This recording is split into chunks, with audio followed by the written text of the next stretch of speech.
ಬೆಂಗಳೂರು ಉತ್ತರ ವಿಭಾಗ ಪೊಲೀಸರಿಂದ ಇವತ್ತು ಜನಸಂಪರ್ಕ ಸಭೆ ನಡೆಸಲಾಯಿತು. ಮಾಸಿಕ ಜನಸಂಪರ್ಕ ಸಭೆ ಇದಾಗಿತ್ತು. ಯಶವಂತಪುರ ಜೈನ ಭವನದಲ್ಲಿ ನಡೆದ ಜನಸಂಪರ್ಕ ಸಭೆಯಲ್ಲಿ ನೂರಾರು ಸಾರ್ವಜನಿಕರು ಭಾಗಿಯಾಗಿ ತಮ್ಮ ಸಮಸ್ಯೆಗಳನ್ನು ಹೇಳಿದರು.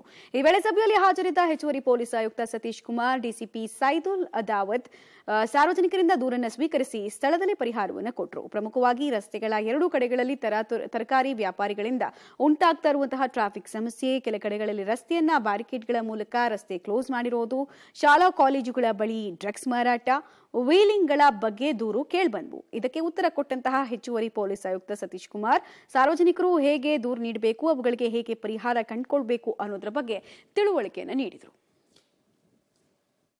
ವಿಡಿಯೋನಲ್ಲಿ ಯಾರೋ ವಿಡಿಯೋ ಕಳಿಸಿದ್ರು, ಅವ್ರು ಸಿಕ್ಕಿದ್ರು, ಆ ಗಾಡಿ ಓನರ್ ಮೇಲೆ ಆಗ್ತಾ ಇದೆ.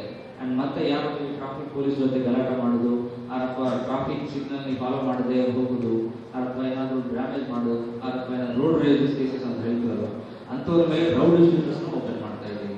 ಬ್ಯಾಂಗ್ಳೂರ್ ಸಿಟಿನಲ್ಲಿ this is a new trend. ನಮ್ಮ CP ಸಾಹೇಬರು ತಗೊಂಡಿದ್ದಾರೆ ಡಿಸಿಷನ್.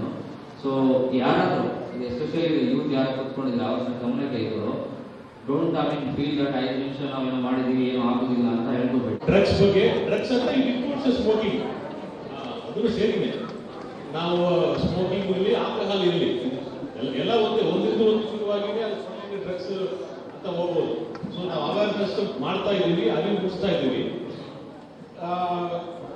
ಈಗ ನಾವು ಬೇರೆ ಪೊಲೀಸ್ ಸ್ಟೇಷನ್ ಯೂನಿಟ್ಸ್ ಎಲ್ಲ ಸ್ಕೂಲ್ ಮಾರ್ಷಲ್ಸ್ ಅಂತ ಒಂದು ಪ್ರೋಗ್ರಾಮ್ ಮಾಡಿದ್ವಿ. ಸ್ಕೂಲ್ ಮಾರ್ಷಲ್ಸ್ ಅಂತ ಏನಂದ್ರೆ, ನಿಮ್ಮವರೇ ನಿಮ್ಮ ಸ್ಕೂಲಲ್ಲಿ ಒಂದು ರೆಪ್ರೆಸೆಂಟೇಟಿವ್, ಒಂದು 10 ಜನ 20 ಜನ, ನೀವು ನಿಮ್ಮ ಫ್ರೆಂಡ್ಸ್ ಅನ್ನು